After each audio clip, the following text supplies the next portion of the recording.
Peace, love, and light, family. Back with another video. So the FBI is warning crypto investors to be on the lookout for fake apps that have defrauded over 42 million from users. The FBI warned crypto investors of fake apps which have scammed $42 million since October.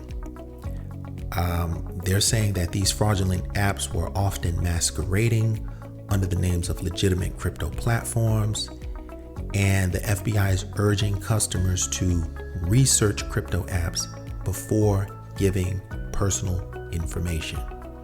And that's something you should always do anyway. And that actually reminds me of a lot of the issues that people have with KYC, know your customer.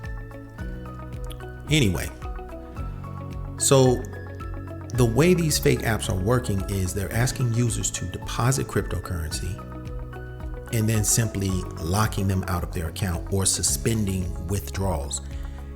And I can't help but think of the issues with Celsius and Voyager and these other platforms which suspended withdrawals for their users.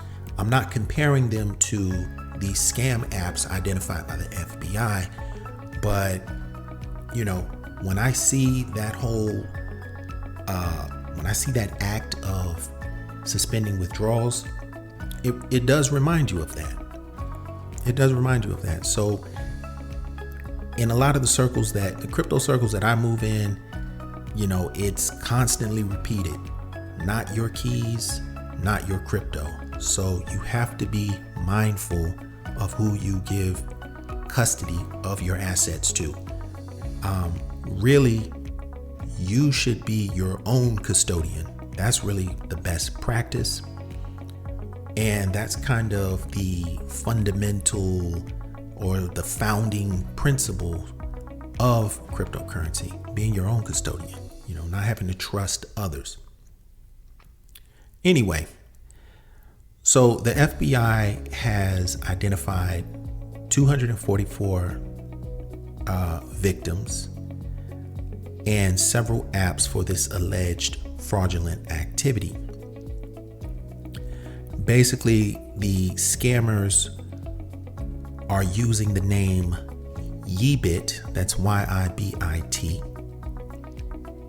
asking users to deposit their cryptocurrency and then just blocking their withdrawals or saying they need a minimum balance in order to withdraw.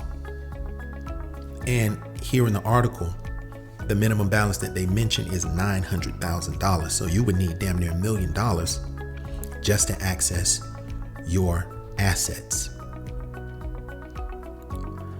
So it says that some of these apps are going by formerly legitimate crypto, the names of formerly legitimate crypto companies. They mention Yeebit, they mention Supay. I'm going to spell those YIBIT. Supay is SUPAY. Supay took its name from a legitimate Australian exchange. Yeebit took its name from a formerly legitimate crypto exchange, which is no longer in operation. They ended the operation in 2018. The legitimate exchange, I mean. So it looks like these fake apps, they're trying to move under the cloak of legitimate or formerly legitimate crypto companies, crypto platforms, hoping that you won't really do the research. They figure if they can kind of use a name that's already somewhat legitimate or trusted or verified or known, then they can kind of fly under the radar that way. But whenever you see these little apps and when you see these little dusty companies, you need to do your research, okay? Because you don't want to get caught out here slipping, because it's happening. It's really happening. Listen, the Federal Trade Commission said that crypto investors lost over $1 billion to fraud since the beginning of 2021. $1 billion already lost just due to scams. So I'm going to leave it at that, y'all.